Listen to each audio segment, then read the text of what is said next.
Hello everybody, welcome to the Lily Pilly Stitches studio vlog. My name is Lisa and I'm coming to you from Brisbane in Queensland, Australia. So welcome. I don't think it's been too long.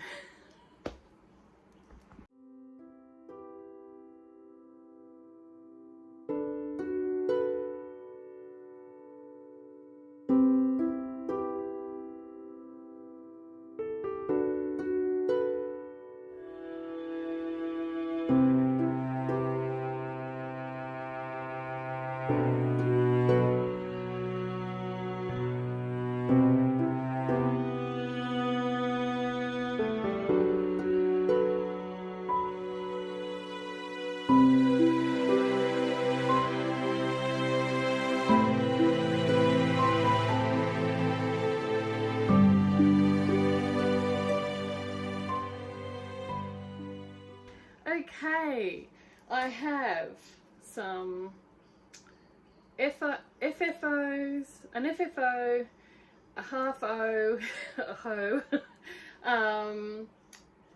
so in knitting, and a few whips in knitting and crochet, and some books to chat about, and what else, some acquisitions, and a whip from the deep archive that is now coming to the fore before I start a new project. So I've got all that to share with you today on the studio vlog.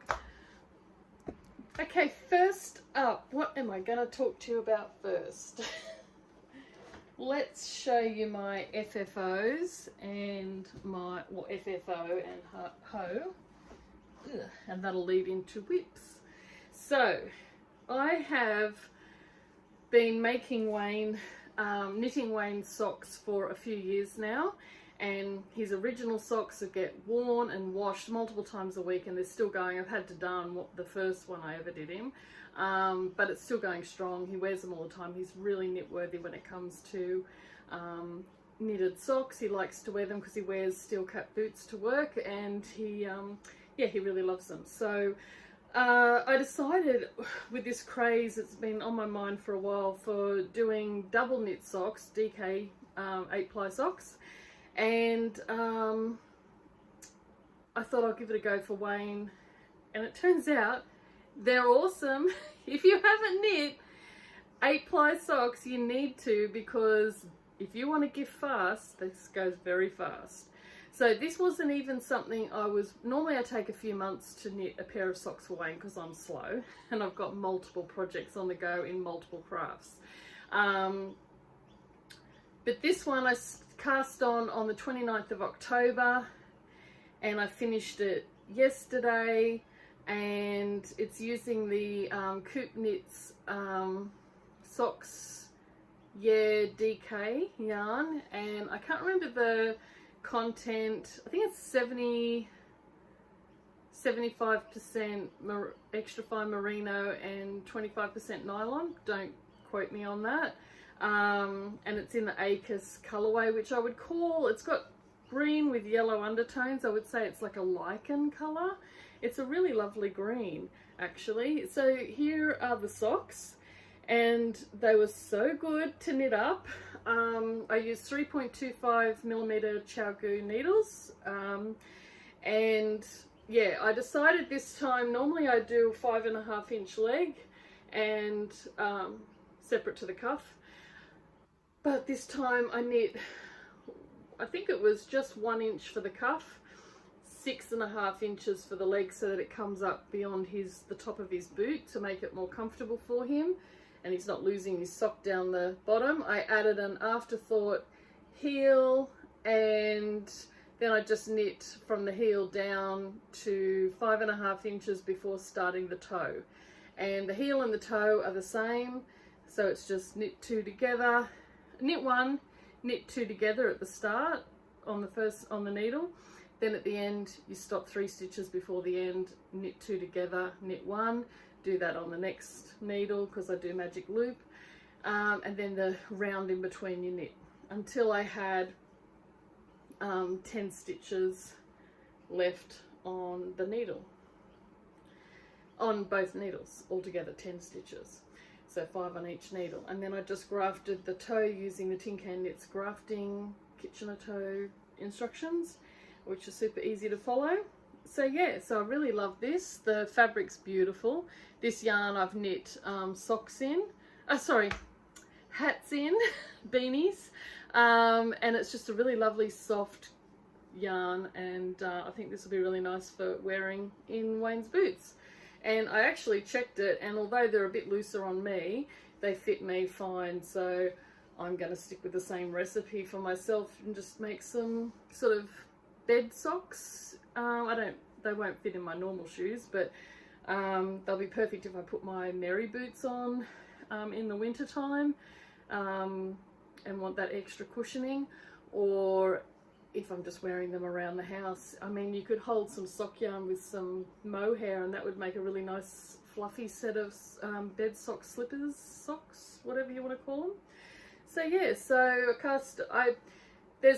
all the details are in my Ravelry page under the project for this one, but it's just a vanilla DK sock. So I basically paid for a pattern, which I've listed in my notes. I can't remember it off the top of my head. I literally only paid for the pattern just to find out, because I'm not used to casting on 8-ply socks, just to find out how many stitches to cast on for a large foot, and that's it. And then, so I paid $7 Canadian, I think it was, for a sock pattern I only wanted to know the stitch count for. I could have probably found a free pattern, but anyway, I supported a designer. And then literally the toe and the heel are just the recipe that's given in the Afterthought heel tutorial, which I've got a link for in my pattern notes in Ravelry.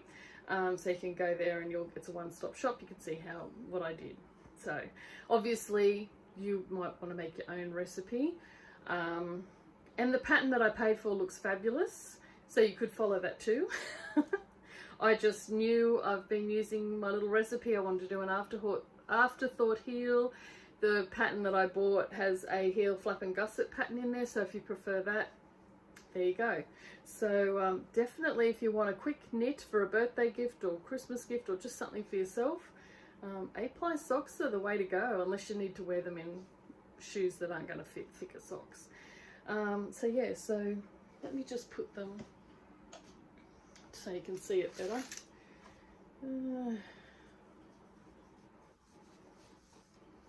I haven't blocked these or anything, and I probably won't. He can just wear them as is. They don't really need blocking, they're just socks going in his shoes. I mean, blocking's good if you've got a pattern that you want to highlight, but these are just stockingettes. So this it gathers a bit here, but it's not the sock, it's just that these sock blockers aren't big enough for this size sock. So there you go, I'll just do it on the one. So that's a finished sock. Yeah. So, and I've tried them on Wayne and they fit perfectly. So there you go. That's that. Now my next half object is another sock. I started knitting before this a couple of months ago. I started knitting a pair of fingering weight socks for Wayne, and I think I've got it all in my pattern notes, but I think it was in Ravelry, but I think it was about 3 or 3 and a bit inch cuff, using 4-ply fingering weight yarn that I dyed myself. So this is my hand dyed yarn, using the umbrella toe pattern from Kay Jones of the Bakery Bears from her Crunkled Socks pattern, which I've also knit previously. And then this is just the heel, also in yarn dyed by me, and this is done in the apologies if I've shown this sock to you before. This is done using the method for the Afterthought heel, which there's a link in the pattern for the socks I just did, so you can just go and have a look at that. But yeah, so that's my finished sock, and I cast on for the second sock before I lost interest I mean, I haven't lost interest, but I didn't want to leave it and lose my momentum. So, oh, this is the caped up yarn that I dyed ages ago using Craft Colour dyes.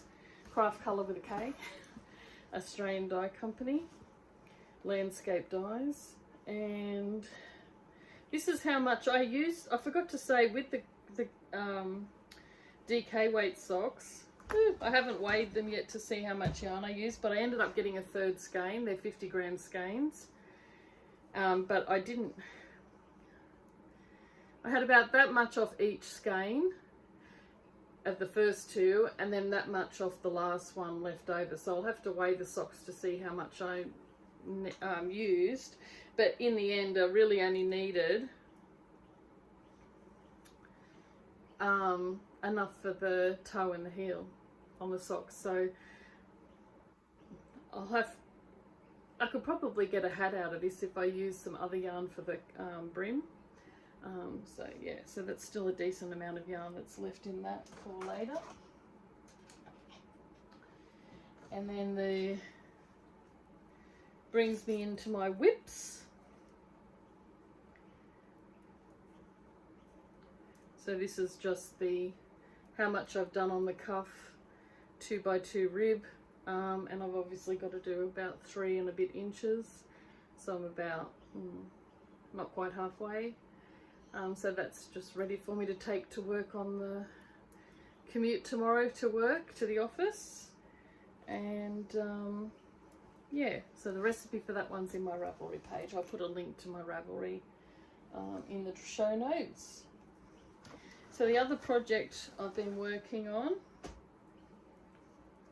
is my Soho square wink shawl using Fibre Spates Cumulus, what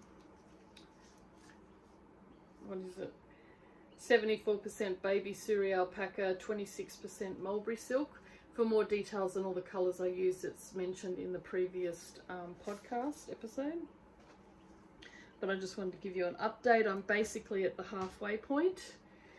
I just need to concentrate to do the change over to the other half of this scarf shawl. More a scarf that's just to go around your neck. But that's what I've done so far. It's really soft. And I love the colours. And I think they go beautifully together. So this colour here on the opposite side is going to be that black colour I just showed you, with these colours in between. So that'll be there with the black. And this colour is Noir, colour 941. Ooh, it's so soft, I can't even tell you. And a really good price compared to other mohairs. Oh, alpacas, Suri alpacas. I prefer this to mohair. Mohair's a bit itchy.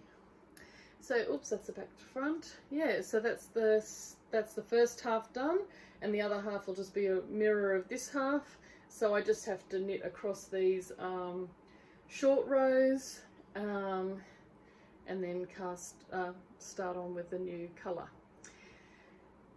And I think what I do is I knit across to here, and then I start the yarn for the black, and then I do the short rows or whatever, working up to each stitch marker as before. So yeah, so that's what I've done on that project. The project's by Jackie of Caddy Jack's Knits. I think it's Jackie Domini Rose. Anyway, the details are on my Ravelry as previously stated. Oh dear. Yarn vomit. I better be very careful of that one. That's gonna turn into a bleep show. I won't say the swear word, but it will. And I'm using the called for needles, which are my interchangeables, but the size is 4mm. That is such lovely yarn to knit with. Not good in a breeze. If it's breezy, very difficult to knit with because it just flies everywhere. So that's my current whips that I've been working on actively for knitting. I'll show you one whip for crochet, and then I'll go into my deep, stuck in the deep bowels of my knitting past, whip that went into like a deep freeze for a while. Not for any real reason, just got bored, I guess. So I've been given this yarn for free by one of the ladies at my church, and she got it free on Facebook, and there's another ball of this, and I'm just knitting it up as a charity blanket for a baby, crocheting it up I should say. So that's it so far. I just did a chain till I got to the length that I wanted, chain 2, and then it's single crochet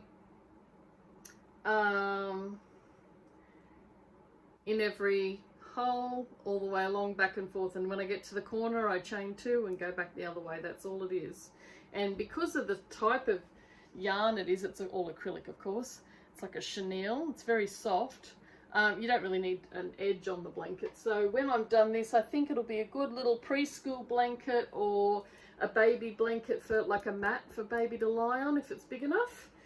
I mean, I've still got plenty of this and still another ball, so I think it'll be a decent sized blanket, so a child could use that for a preschool blanket or a baby blanket to lay Bubby on the floor, because it's very cushy. It's almost like quite thick, like a carpet. So yeah, so that's going to be lovely. And I'm using a random plastic, holy cow, what's the size on this? I haven't got my reading glasses on. Ooh. 8mm hook. Cheap and cheerful. So that's that project. Now, from the deep, deep bowels of my whip basket, I'll just put that over there, okay, in my creative garage bag that I've had for years,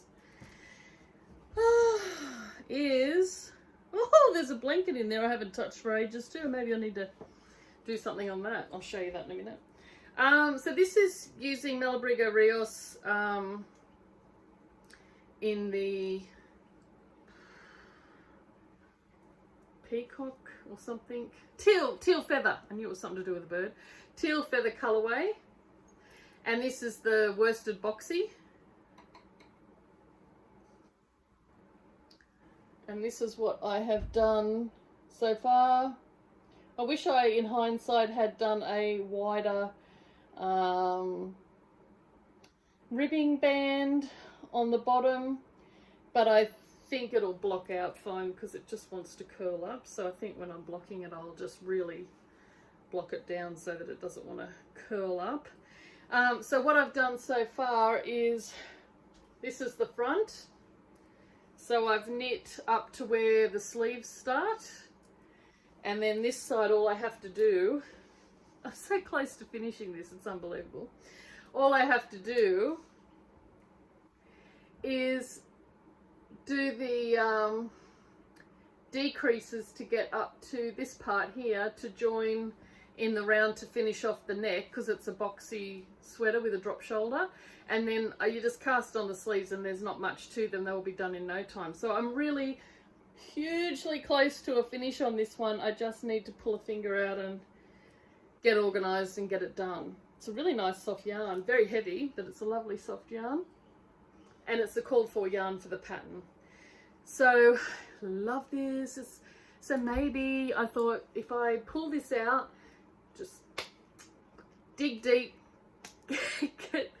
get to the point where I'm nearly out of battery. Holy cow! I might have to stop briefly and go and plug in my charger. I'd like to get to the point where I can get this finished. So I thought before I start a new project, which I have the yarn for recently, and I'm just like, it's calling to me, which I'll talk about shortly. I thought I really need to get this finished, and this will be my first ever sweater that I've knit. So yeah, and it fits. I've tested it, and it'll grow a bit when I when I block it. So it's a nice loosey sort of casual sweater, which will be perfect for a cold winter's day. It doesn't get too cold here in Brisbane, but we often go for weekends away to Stanthorpe, which gets cold, and sometimes I travel, you know. So that's my project. I'll just pull this one out.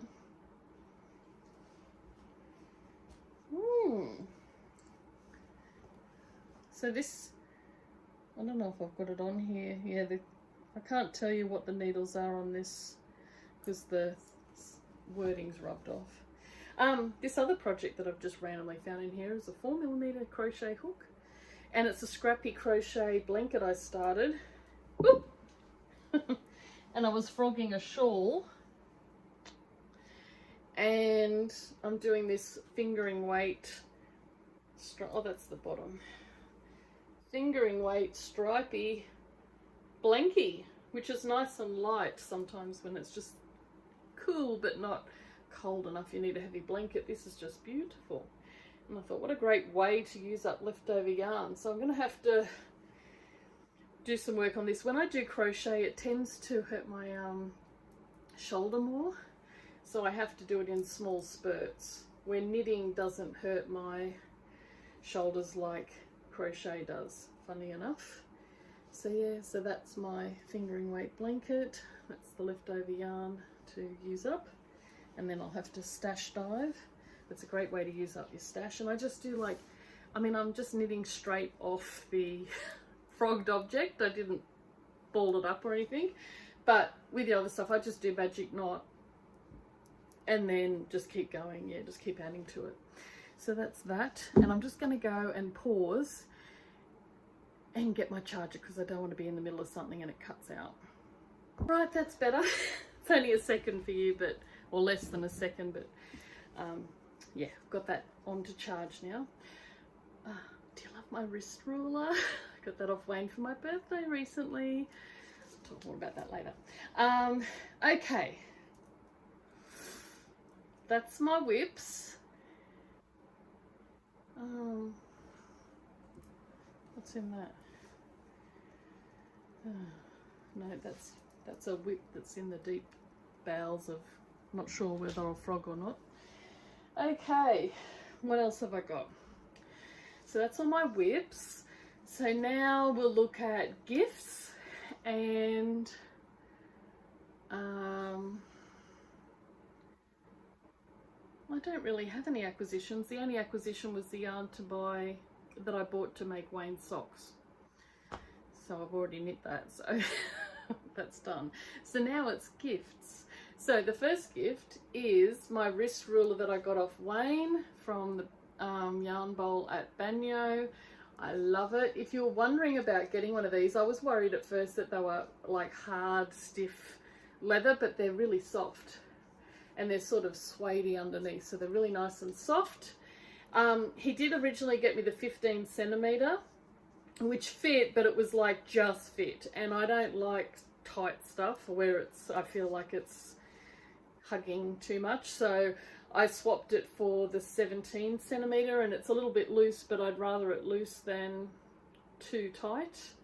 Yeah, and I know leather does stretch, but I don't want to wait for it to stretch, so yeah. So this is my wrist ruler that I got off Wayne. That was the only colour they had left, but I really like the green. It's sort of a nice flash of colour. And this sort of ties in with the gift, a random gift from Wayne's mum and dad when they went to Stratty recently, is they got me a Pali basket, and I've been wanting one of these baskets for ages, and they were selling them at a shop on Stratty.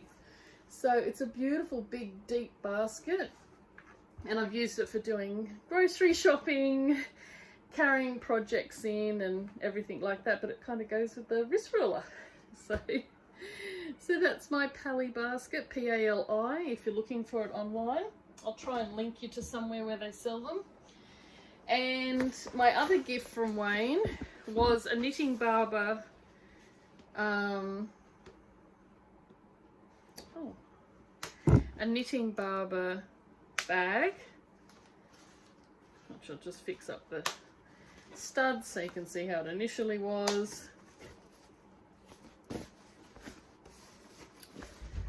So this is in the mustard colorway. You can get like a bright blue, I think a charcoal black, and maybe a green. And they had this at the Yarn Bowl at Banyo, and it's a wax canvas. And I was worried, I thought the wax, it'd feel waxy, but it doesn't. So I'm all about the texture. And the more you use it, the more crinkly and everything it gets. And it's got these leather, the leather handle on it, and these leather straps. Now I worked out, like, it's a bit weird holding it like that, but you can do. But the heavier it gets, the more it sort of pulls. But I worked out with these, you can pull them off and then hook it to the opposing corner where the other handle is, and then put the other one here over to this side, and it sort of cinches it in. And it fits a lot of projects in here. I can fit multiple project bags or a big sweater project. And it's got just this plain canvas on the inside with a zipper pouch, and yeah, it's really big. Well, that was an acquisition I just randomly bought. I didn't even look at the size. 4mm higher flyers, because I normally use cable needles, but they're too long. When I'm circular needles, but they're too long, and I want to use these as when I'm doing cable knitting, like on hats and stuff, because then the cables, the stitches don't fall off and you can knit straight off the needle. So that's my hot tip. Just get yourself some of these, and you get 3 in a pack, so you can have 3 different project bags on the go. So yeah, so that's that bag. So I was very excited to get that, and it included a little sachet of soak, which I needed. And then my other gift was from Amy, Dawn and Ina of Stitch Basil. I designed a cross stitch pattern for their retreat this year, and I did some extra work with them, and at the end of the retreat they gave me a $25 gift voucher to spend at the Yarn Bowl at Banyo, which was very, very kind of them, and thank you so much. And it was really good, it cheered me up, and it come right at my birthday, so what a bonus.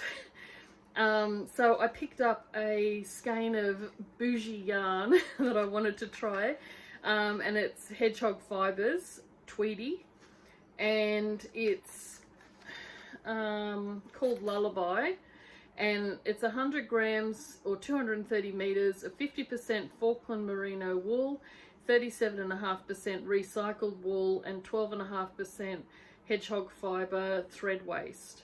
So I think if you knit with hedgehog fibres, if you've got any tails or bits left over from all your knitting, once you've got a big bag of it, you can post it off to them, and they use it in their yarn, and they give you a discount off their yarn for the future. And they chop that yarn up and put it into this skein, and it gives it all the colourful Tweety bits in it, and it's made in Ireland. So that's the label, and it's normally not very cheap, but I got it on sale actually. And isn't it beautiful? It's a lovely lilac colour, and it's got all these bright recycled little bits of thread that people have sent in. And I love that, because this is like a culmination of everybody from around the world knitting with their fibre, all their projects. I've got lots of people's projects in my project. So this is an 8-ply. Is it?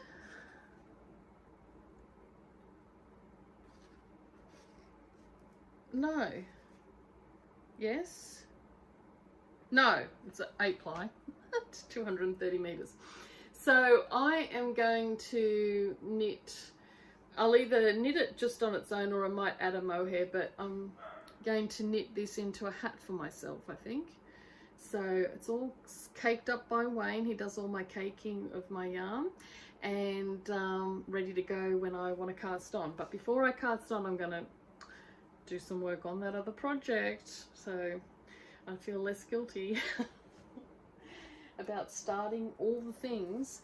The next acquisition come from beautiful friends of ours that we babysit their dog Mira, who's a blonde labradoodle, mini labradoodle, who's a cousin of Paris's, and they have a business where Alan takes groups up various mountains in the Himalayas. So he went over recently for a 3-month stint, and he's still over there, where he was taking people up Manaslu, which is 8,160 meters, and the company's called Everest One if you're interested. And then he's now taking people up Labouche, and I think Labouche East, and then he'll be taking people up to Everest Base Camp as well, and then he'll come home. So his partner Susie, she went over for 3 weeks, and when she came back, because we had Mira the whole time, the 3 weeks, when she came back, she brought us a beautiful gift, which Wayne got a lovely book on the Himalayas, which is like a coffee table book, and it's got beautiful photos of mountain climbing, and yeah, it's just beautiful scenery. And we got this beautiful, I'm saying beautiful a lot, but really it's beautiful, handmade paper, hand painted or printed card, and it's the lotus or Padma, representing one of the 8 auspicious symbols. The lotus, which blossoms unstained from the watery mire, is a symbol of purity, reunification and divinity, hand printed on handmade Himalayan paper. Isn't that beautiful? So I might put this in a little frame to hang on my wall. It's just so cute. And then I got the surprise of my life when I opened up the box. Not 1, not 2, but 3 skeins of hand spun wool from the Himalayas, hand dyed. This one's tie dyed sort of thing, and it's got purples, like a midnight blue, greens, yellow, orange, like a aqua blue. It's just gorgeous. Red, yeah, like a deep brick red and a brighter red there. Just beautiful. Oh, and it's rustic, obviously. It's hand spun wool, pure wool, but it's not super scratchy or anything. And it smells woolly. It's beautiful. And I mean, look how big it is. Oh my god, this looks like it might be a DK weight. I'd have to double check the wraps per inch, but it looks like a DK weight yarn, so I was very excited. And then the other colour I got in the same yarn, I don't know what sheep it is that it was grown on, and this one's like coming out a bit paler here, but it's there you go, that's more the colour. It's a beautiful pink, like a burgundy pink colour, really, really lovely. And then I got this lovely pale green colour. So I'm thinking each skein would be enough to put in a separate colourwork sweater. So maybe I could do something for Wayne in a colourwork vest or sweater or something for him with this yarn, because he loves green, as do I. And then these two I could put in different colourwork sweaters for moi. So I was thinking I could just get like a 8-ply rustic, like pure wool in like a grey or something, or oatmeal, and put that with, so that it has the bright colour, or even a charcoal. Oh, sorry, the dogs are barking. They've heard something go off. Yeah, so thank you Susie and Alan and Mira for my beautiful gifts, and I can't wait to knit with that yarn. It's so exciting to have something from Nepal, especially something I can spend time knitting with and get a lot of years of use out of it. So I definitely need to finish that sweater so I can start another one. So the last thing I have to talk to you is, what have I been reading? So before I introduce what I am currently reading, I'll just show you some books that I've finished reading.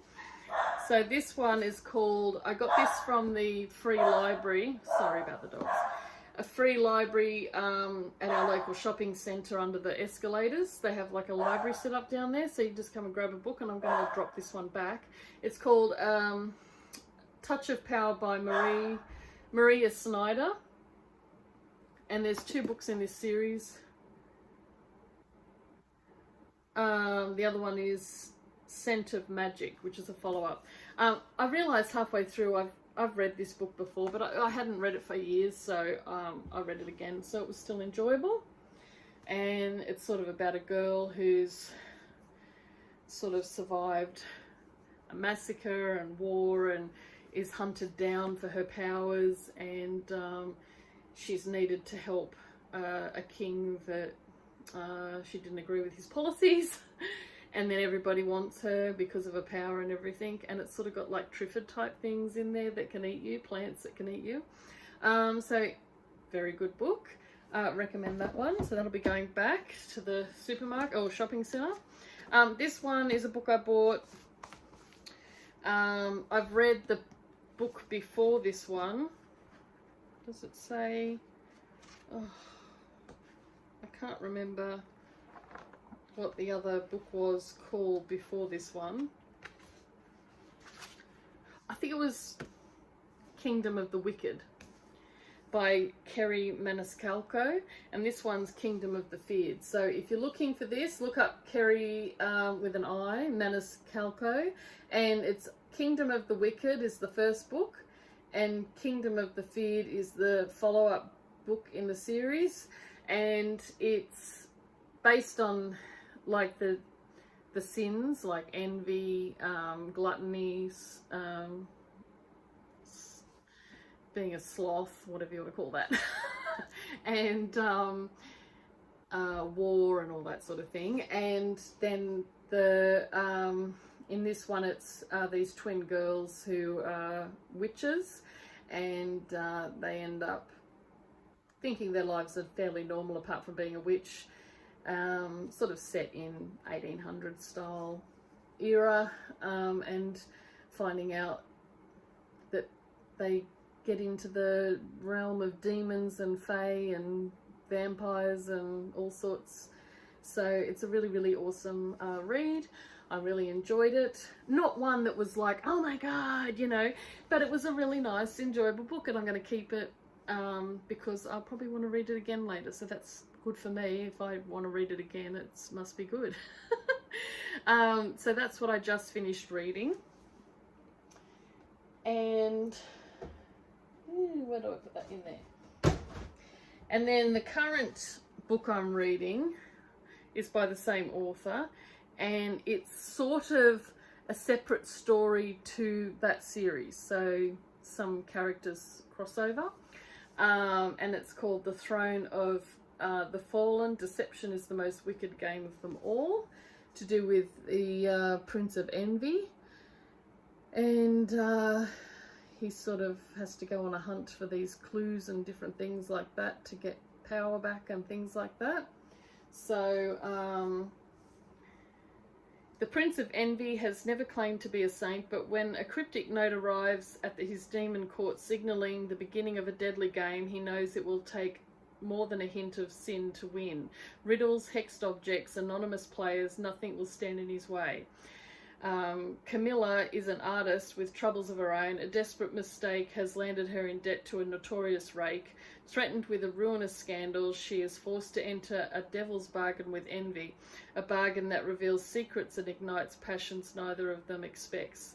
Together, Envy and Camilla must embark on a perilous journey through the underworld, from glittering demon courts to the sultry vampire realm and beyond, while trying to avoid the most dangerous trap of all: falling in love.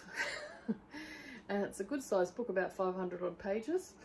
So yeah, so I'm reading that at the moment and really enjoying it. Let me show you my 90s bookmark. Does that bring back some memories for you all? Rubik's Cube. So I'm up to chapter 10 on that book. Another one that I read recently, which I'm getting the next installment to tomorrow, how am I going to finish reading this one when this one comes in? Oh my God. So this is Fourth Wing. You may have seen it on social media and gone, ooh, you know, is it any good? It's awesome. Get it, buy it, listen to it, read it. However, whatever format, get it. Okay. It's by Rebecca Yarros, The Fourth Wing, Fly or Die. And I really love that. I think I've already reviewed this on a previous episode, so I won't go into too much detail. But it's based around a 20-year-old girl, Violet Sorrengail, who's the daughter of the commander and blah, blah, blah. And it's got dragons, and she's got almost like a disability, and she falls in love, and how she overcomes all these forces against her and her people, and some cool dragons in it and some action. So yeah, really good book. And Iron Flame has come out now, and I'm looking forward to that arriving at my door tomorrow. So I'll be looking forward to reading it as soon as possible. But I think I'm going to be trying to be brave and finish this one first and just savor it, and then read the next installment to this. And then finally, my new book to me, it's a brand new book and newly released, only just this month come out, or was it the end of last month that it came out? And it's the first in a series, I think, and it's by Thea Guanzon, The Hurricane Wars. And I saw this when another podcaster was shopping for books, and I saw that and I went, oh, what's that one? And I looked it up and I was like, oh my God, I've got to have this. So this sounds really good. Taliesin was left on the steps of an orphanage as a baby with deadly light magic as her only inheritance. All she has ever known is the Hurricane Wars, as her people fight against the tyranny of the Night Empire, and she struggles to hide the gift that ignited the conflict. Alaric of House Ossinist, master of the Shadowforged Legion and the heir to the Empire, has been honed into a weapon with one goal: extinguish all threats with his armies and his storm ships and his shadow magic. But when a new horror emerges, one that promises even more devastation, only Taliesin and Alaric can stop it. Will these mortal foes be able to come together, or will they end up destroying each other in their world? So he's like darkness and she's light. So you know that's going to be good. So that's that one. It's 472 pages long. And yeah, new author to me, Thea Guanzon. I'll put the details down below of all the books that I've been reading. So that's that one. And then of course I've got on pre-order the next installment of Crescent City by Sarah J Maas, which is coming out in January. So I've got a lovely 6 months of reading awesome books, and I'm going to keep all these and keep rereading them, because who doesn't want to have an adventure every now and then. So that's what I've been reading and going to read. And let me know down below what you're reading at the moment. I'd love to see a recommendation, and yeah, check it out. Okay, so that's all from me today. I hope you have an awesome rest of the week and into the weekend, and I'll catch you all next time. Bye.